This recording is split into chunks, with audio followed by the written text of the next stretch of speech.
So, welcome back, friends. Now, the earnings season has been going on in full swing. काफ़ी time से चल रहा है. Mid cap small cap index super performance दिए हैं और मार्केट ने अप्रैल में अच्छी रिकवरी दिखाई दी, लेकिन सितंबर फिर से मई में आपको तकलीफ दिखाई दे रही है क्योंकि अभी भी जो जियोपॉलिटिकल टेंशन्स हैं पूरे नहीं हो रहे हैं. कच्चे तेल की कीमत भी आपने देखा होगा थोड़ी कम हुई है, लेकिन जितना भारत को एक कंफर्टेबल लेवल चाहिए वहां तक पहुंच नहीं रहा है. उत्सुकता है कि अब क्या आगे होगा. एक दो दिन देखते हैं मार्केट ऊपर जाता है, then again it comes down, again it starts one day up. It's been very tough. Even oil prices have been like that. One day they are up, then one day they are down. It's pretty tough scenario. काफ़ी difficult gauge करना. हमारा commodities group है, हम कैसे भी करके जब ऊपर जाते हैं पहले बता देते हैं, जब नीचे आता है वो भी बता दिए हैं. So people have made good money in a commodities group also, लेकिन I admit it has not been easy.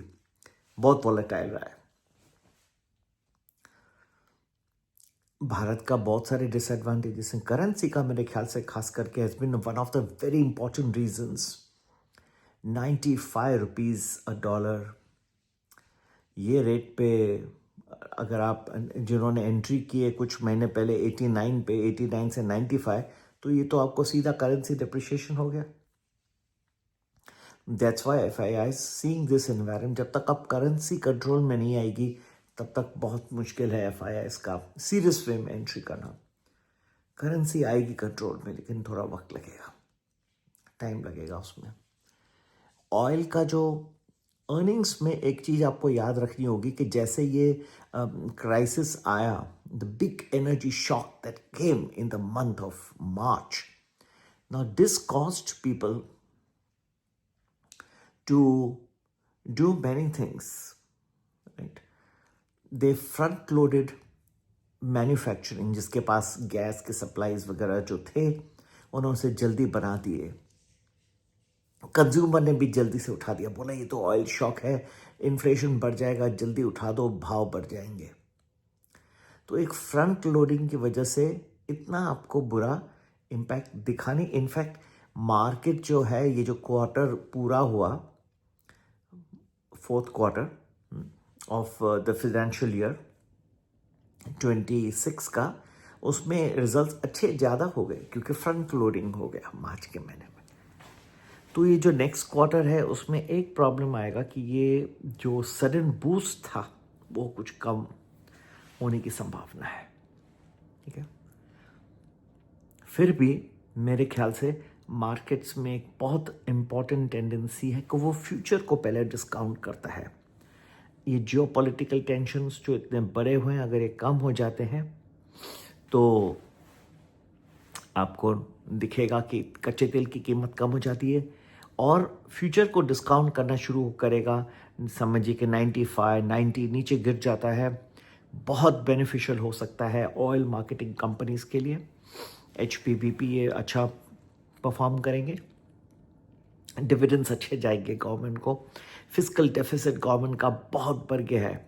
ये बात आपको मैं कहते हैं किस तरह के स्टॉक्स परफॉर्म कर सकते हैं, तो मैं आपको बताऊँ काफ़ी बढ़ गया क्योंकि कच्चे तेल की कीमत जो उठा रहे हैं और जो मार्केट पंप में जो भाव है वो बहुत अलग है और कंज्यूमर को पास ऑन नहीं किया, अभी तक नहीं हुआ.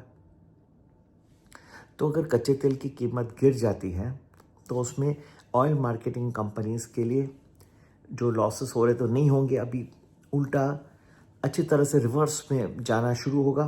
प्रॉफिट्स फिर से आ जाएंगे और ज़्यादा डिविडेंड दे सकते हैं गवर्नमेंट को क्योंकि काफ़ी हैवी स्टेक है गवर्नमेंट का इसमें, इवन पब्लिक को, क्योंकि ये पब्लिकली लिस्टेड कंपनीज हैं, पब्लिक का भी काफ़ी स्टेक है, उनको भी डिविडेंड्स अब ज़्यादा आएंगे.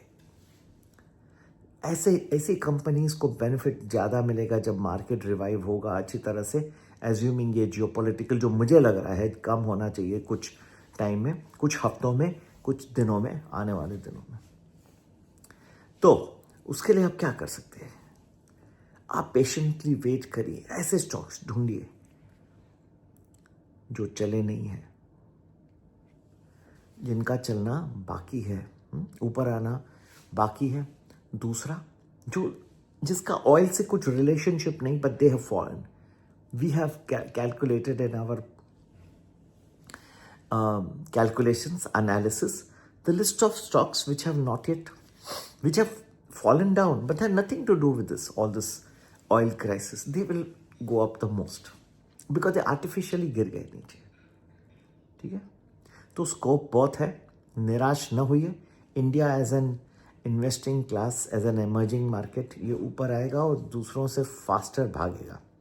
सिर्फ ये है कि जो window that will open will be A limited time. In my analysis और एक क्राइसिस आने वाला है, पर आप ये विंडो को एंजॉय करिए, specially if you have losses of the past. Golden नहीं, डायमंड अपॉर्चुनिटी है, बिकॉज एक फास्ट मूवमेंट में अच्छे आपको जो बेनिफिट मिलेगा। अगर आपके शेयर्स अटक गए हैं, पोर्टफोलियो मूव नहीं कर रहा है, ज़बरदस्त एक अपॉर्चुनिटी आएगी। लेकिन ये नहीं सोचिएगा कि it is the beginning of a new bull run, वो नहीं होगा। बुल रन को ऐसा नहीं समझ के चलना। कई लोगों को लग रहा है कि अभी 3 साल का नया बुल रन होगा, कैरिड अवे मत होइए। सिप जो लोग कर रहे हैं, उनके लिए जो लोग फंस गए सिप करते करते, एक तो सिप तो मैंने हमेशा ही कहा है कि सिप म्यूचुअल फंड्स अच्छे हैं, there is nothing wrong, diversified हैं। एक आप प्रोफेशनल मैनेजर को दे रहे हैं, जैसे हमको कोई देता है, हम प्रोफेशनली हैंडल करते हैं, हमारा दिन रात का काम वही है, आपका बिजनेस कुछ और होगा।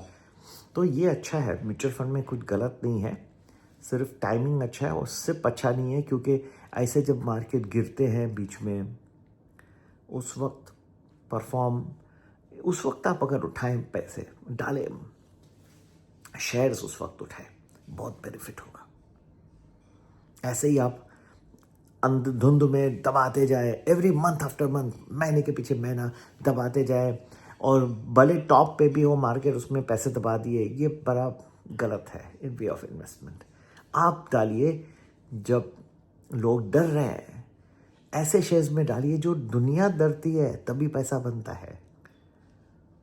जब सारी दुनिया वो शेयर में घुस रही है, तो आप डाल के क्या करोगे, क्या पैसे बनाओगे?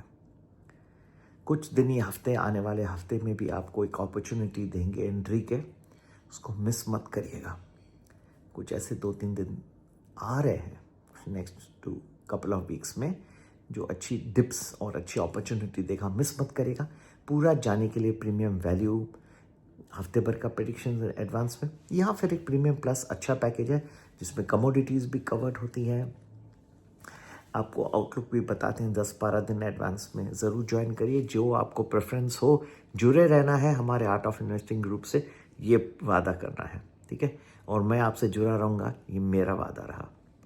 चलिए, संपर्क करने का number 9820861044। Have a nice weekend. नमस्ते, खुश रहिए।